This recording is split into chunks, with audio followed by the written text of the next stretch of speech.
It is not uncommon for people to identify with their experiences. As children, we are curious. We're happy, we're free, we look up to our elders, to our peers, people that are older than us, and we're just trying to figure out this world that we're in, this life. Joyful, just want to live. And then when something potentially traumatic, something where somebody has projected pain on us, often we tend to identify with that pain instead of seeing that person in pain projecting their pain on us. And that was one of the things I was very fortunate to see as I was going through my experience with pain. As I was able, it was as if I wasn't gone from the situation. I was right there.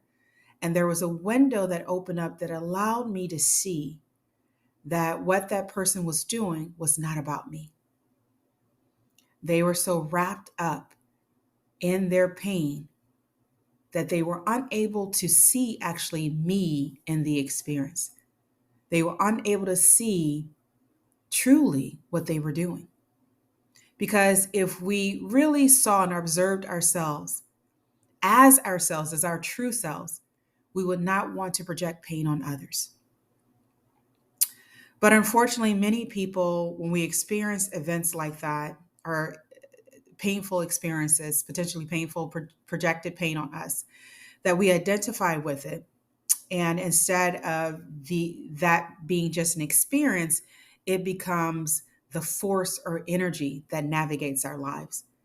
And we often will find ourselves in similar situations. And I believe part of that is our cry for help, our cry that somehow someone is going to see this time and they're going to rescue us, right?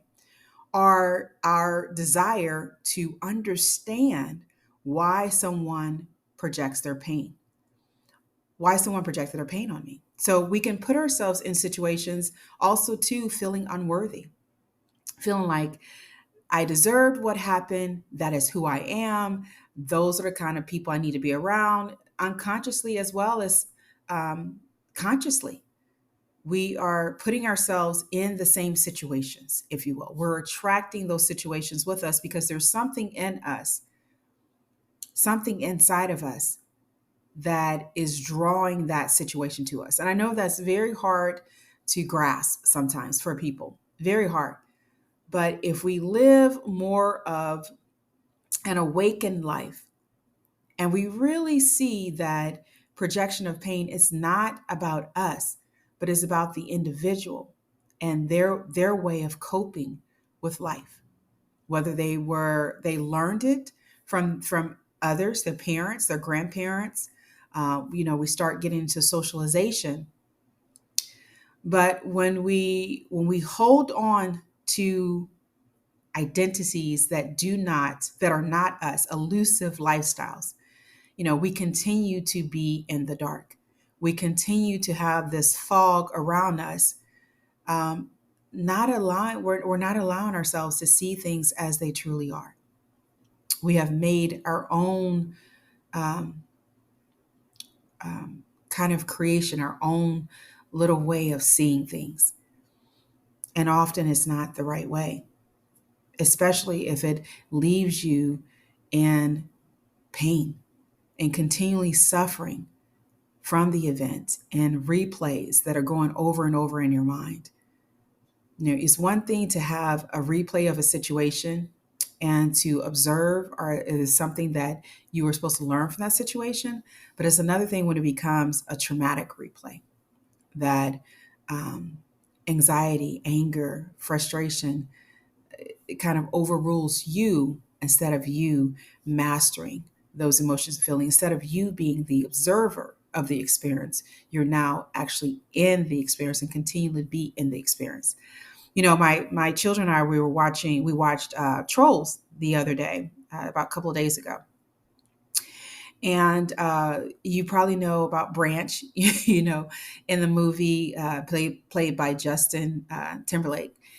And he had blamed, he was the one that was like discolored from the rest of them. He was like a grayish color, grayish blue color.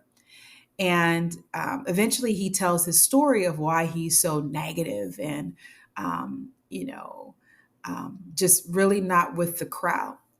And it was because he had blamed himself for the troll capturing his grandmother and eventually, I guess, you know, eating her. But he was up on a mount, on something, a mound of some sort, and he was singing. And his grandmother saw the troll, and she literally pushed him off and to save him. And he fell down, and he was able to see his grandmother being taken away by the troll. And that's when this discoloration had pretty much overcome him. And so it basically discolored everything that he saw. He was pretty negative. He You talk about anxious anxiety, and it's nothing to laugh about. But you talk about that he was there. You know, he was the one. He was the epitome of, you know, I'm wearing my pain that I had. I blame myself, and I am that experience, and it was all because of me. And many of us are trapped in those kind of lifestyles where we're steady blaming ourselves. We we look for reasons, and sometimes unconsciously and consciously we put ourselves in situations that continue to give us reasons to blame ourselves, to continue to give us reason to say, okay, something's wrong with me. I allowed that to happen. Something is wrong with me. And that was one of the things I dealt with, you know, periodically. You know, is there something wrong with me? Why did I allow that to happen? And when I think about the cycle of pain, I know that, and I do know from faith that things don't just happen. There is there's a reason for it. There's a divine reason. And I believe when we go through things and we overcome them, we are the ones that can help people do the same. We can point them in the direction of this is what I use, this is what I did, and maybe it can help you, you know. And that's what I've tried to do in my manuscript, Compass, out of the darkness into the wonderful light. It's actually a Bible verse, part of a Bible verse. Um, but I feel like that when we're in darkness, when we're covered in labels, you know, even when you think about mental health issues, you know, they said people that have gone through childhood sexual abuse, that they are at increased risk for chronic health diseases, you know, and I like to put on there, many of them are preventative chronic health conditions, many of them. And I think that that internal disharmony is part of the labeling, the identification with a potentially traumatic experience that is basically a slow death that occurs on the inside before it eventually occurs on the outside. And that's what I talk about in my memoir. But the thing is that if we I do believe, and I know life is a process. You're not going to get it all at once, and it is this continual awakening that can occur. If we seek it, we shall find it. If we seek, my mom would tell us, if you seek trouble, you'll find it. And I do believe if we seek to be awakened, if we seek to see our experiences in a higher format, in a higher way, in a more divine way, in a more spiritual way, in a more enlightened way, in a more healthier way, that we will find it. And often when we have spent years identifying with something, it's kind of hard to see that, you know, but it's through continually, you know, I choose to see wiser. I choose to see the truth. I choose to accept what happened to me, what I experienced.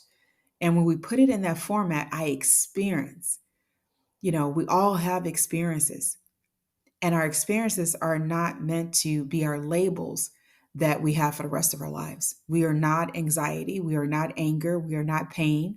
We are not diabetes. We are not heart disease. Because I believe that when we start taking on a diagnosis, we continue to live more out of that diagnosis. For years I was in discomfort, and as a female, and my brother said, "Hey, some other people don't have that," and I had to say, "Oh, they don't." And it was a mental concept that I had carried with me for a very long time. I mean, up until my 20s. And once I released that, I started feeling better. How we can just grab things through our lives and not even realize it until someone says something, or we see something, or we hear something, and we basically um, take it in to hopefully fix our incorrect perception of data. Remembering Who You Are series is a one woman show, but it's about basically remembering that you are more than just a body, remembering that you are a divine spirit, remembering that, when you think about your body and its magnificent, how it continues to do the things it does, even when we take it through so much, how our, without, um, any hardly any conscious involvement, that our heart beats, our digestive system digests. We break down carbs, fats, proteins. Automatically, it does that, and we have to see that on a level, on a more spiritual level, that we are more than just this human body. That nothing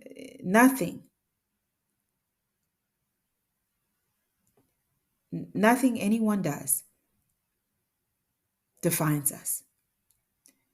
We are too magnificent. We are too beyond the human form, the earthly element, to be defined by our experiences.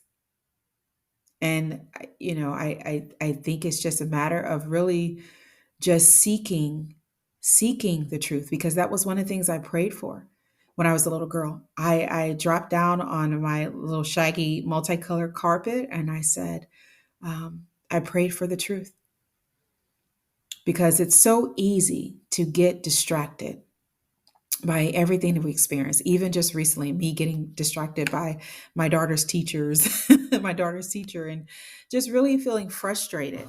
And I had to understand that that was a distraction. And I had to understand that there is, what my mother would always say, there's a faithful God. And I do believe that when we choose to hurt others, we are not setting ourselves up for goodness. We choose to do things that are out of spite, they would say, or that are not in the best interest of someone. That I often believe, my mom would tell me that, vengeance is not of ours. And it says that many times in the Bible. And I also believe that, as people continue to make wrong decisions, their own decisions will hurt them more than it hurts the person that it is towards. There's a Bible verse that says that what you do to others, you have first done to yourself. So even taking that and thinking about your experience, your potentially traumatic experience, your experiences that you've had with projection of pain, that they first did it to themselves. And so that is not of loving character. Someone who did not feel loved or did not love themselves projected pain on themselves first, and then they did it to you. And so this is not about a feel good podcast. This is more about a really, being about truth, being the person that says that, no, I won't live like that. No, I will not continue to enable this cycle of pain. That I am going to do different. I am going to teach my children, use every moment I can. I'm going to be there for them and support them and know that they can come and talk to me.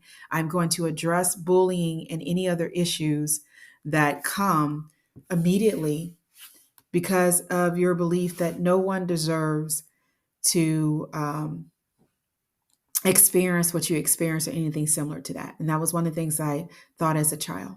I believe there is something that loves us, something great that created us and loves us and wants us there. And I think the more spiritually awakened we become, because it's a growing process, I think the more and more we'll realize that we're not alone, and that everything that we go through has its own divine reason.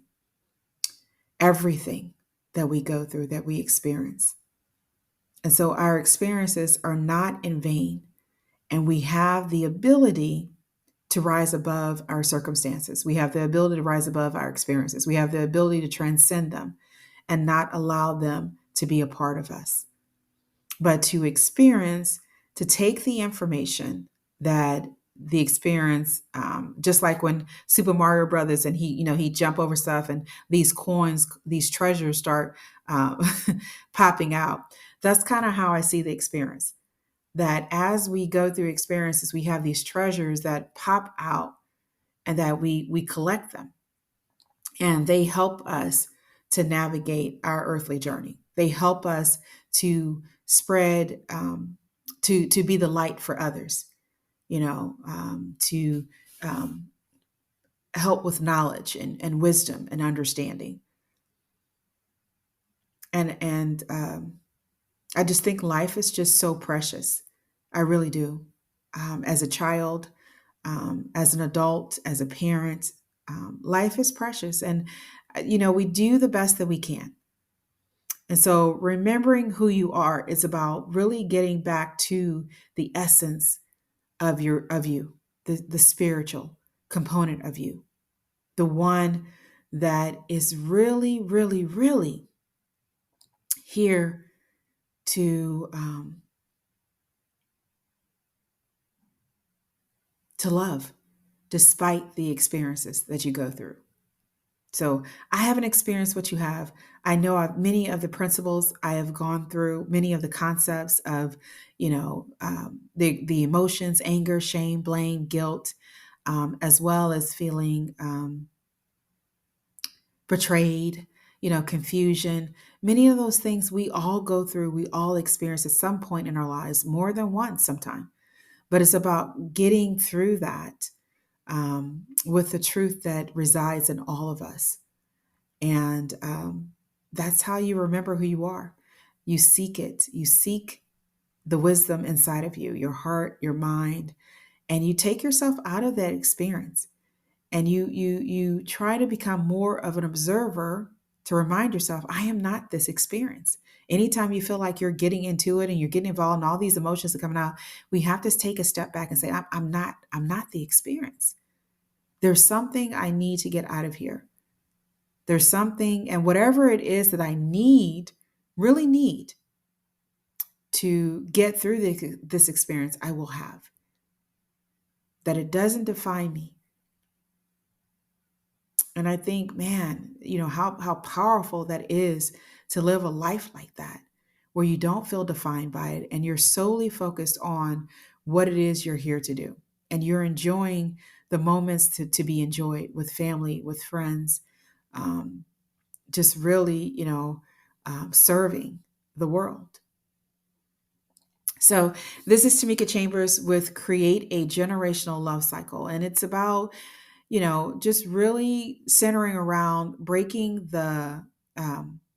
changing the thoughts, dismantling the thoughts that created the cycle of pain. And I've defined pain on so many levels. It's the greed, it's the dominion of others, the projected pain, the comparison, all of those things that basically, it's like a big conglomerate of stuff that just kind of hangs over every person, family, and it's a choice that we can either allow it to come in to our internal dwelling, or we can say, no, you know what, you can stay out there, because I know I can do different.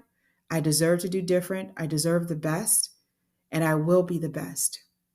So Until next time, Tamika Chambers with Create a Generational Love Cycle. Remember, today is also Friday, too. What stuff do you need to get rid of before Monday comes? Monday is when they say people are at high risk for cardiac events, heart attack, high blood pressure episodes, you name it. And I've always said that you don't have to be a statistic. You choose who you want to be. You have every right to do so. You have it within your power to do as much as you can to preserve the body that you have, which is the vehicle for your divine message.